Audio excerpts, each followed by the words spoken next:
Hello everyone, welcome to random practice. हम अपने जीवन में 33% टाइम सोने में बिताते हैं।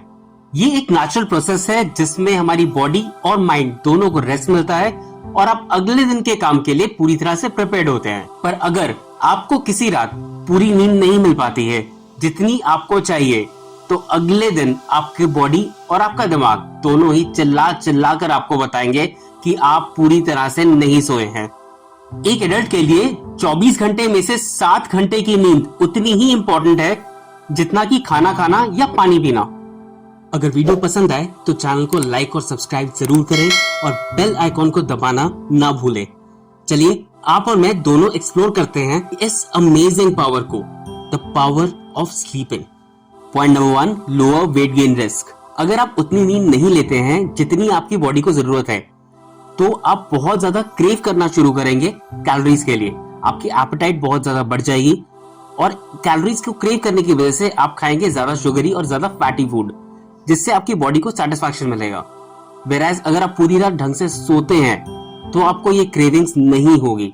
सो अल्टीमेटली ये वेट गेन को रोकेगा और आपका वेट गेन और ओबेस होने का रिस्क बहुत ही कम हो जाएगा। Point number 2, better memory and performance. एक गुड स्लीपिंग पैटर्न बहुत ही ज्यादा इंपॉर्टेंट रोल प्ले करता है आपकी मेमोरी में।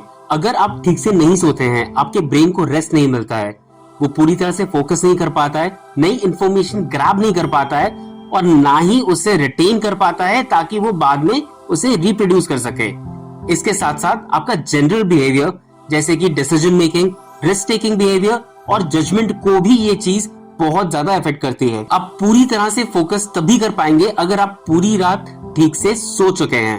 Point number 3, better athletic performance. Adults को मिनिमम 7 से 9 घंटे की नींद चाहिए होती है, पर अगर आप एथलीट हैं तो आपको ज्यादा चाहिए होगी। जब हम सोते हैं, बॉडी एक ग्रोथ हार्मोन प्रोड्यूस करता है। ये ग्रोथ हार्मोन्स बहुत ही ज्यादा जरूरी होते हैं आपके टिश्यूज को रिपेयर करने में और मसल्स को ग्रो करने में। ज्यादातर एथलीट्स को मिनिमम 8 आवर्स ऑफ स्लीप चाहिए ही चाहिए रात को। अगर उनकी नींद पूरी नहीं होती है तो रिस्क रहता है लोअर परफॉर्मेंस, फटीग और मूड स्विंग्स का। Lower sleep risk of injury भी बहुत ज्यादा बढ़ा देता है। Point number 4, strengthens your heart.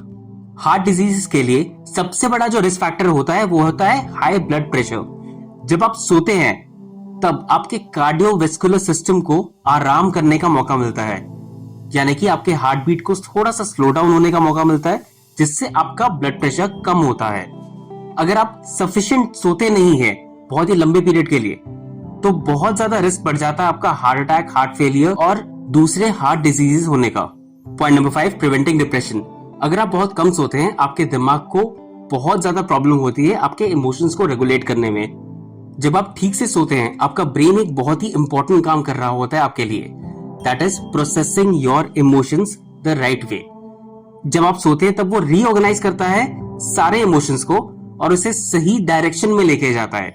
अगर आप कम सोते हैं तो आपके अंदर नेगेटिव इमोशंस बहुत ज्यादा होंगे और पॉजिटिव इमोशंस बहुत ही कम होंगे।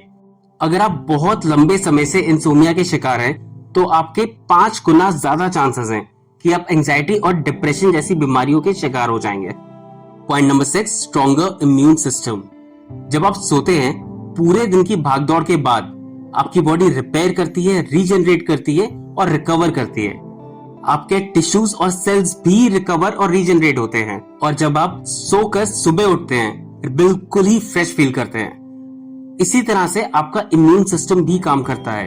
जब आप सोते हैं, आपकी बॉडी आपके इम्यून सिस्टम को भी स्ट्रेंथन करती है और आप सुबह उठते हैं एक स्ट्रॉन्गर और बेटर इम्यून सिस्टम लेकर। Point number 7, more emotional and social intelligence. जैसा कि पिछले पॉइंट्स में आपको बताया कि आपके इमोशंस को रेगुलेट किया जाता है जब आप सोते हैं। अगर आप ठीक से सोते नहीं है, आप इमोशंस को रेगुलेट नहीं कर पाते, रेगुलर एंगर बर्स्ट या एंजाइटी या ऐसी चीजें आपकी आती रहती हैं। ये अल्टीमेटली इफेक्ट करता है कि आप सामने वाले से कैसे डील करते हैं। ज्यादातर लोग जो कम सोते हैं और इन चीजों का शिकार हो जाते हैं आर मोर लाइकली कि वो सोशल इवेंट से दूर रहते हैं और अकेले रहना ज्यादा पसंद करते हैं। Point number 8, effects sugar metabolism. हमारी नींद का इंसुलिन से डायरेक्ट संबंध है। इंसुलिन वो है जो हमारे ब्लड शुगर में जाके ग्लूकोज प्रोड्यूस करता है और अल्टीमेटली ग्लूकोज से हमारी बॉडी को एनर्जी मिलती है। अगर हम मिनिमम 7 घंटे सोते हैं तो बॉडी इंश्योर करती है कि ग्लूकोज ठीक से रेगुलेट हो रहा है और एक प्रॉपर एनर्जी मिलती है हमारे बॉडी को। अगर आप रात को 7 घंटे नहीं सोते हैं, इन दैट केस आपका टाइप 2 डायबिटीज होने का रिस्क बहुत ज्यादा बढ़ जाता है। सो ठीक से 7 घंटे सोने से आपको अपना ब्लड शुगर भी कंट्रोल करने में बहुत मदद मिलती है। बस आज के लिए इतना ही।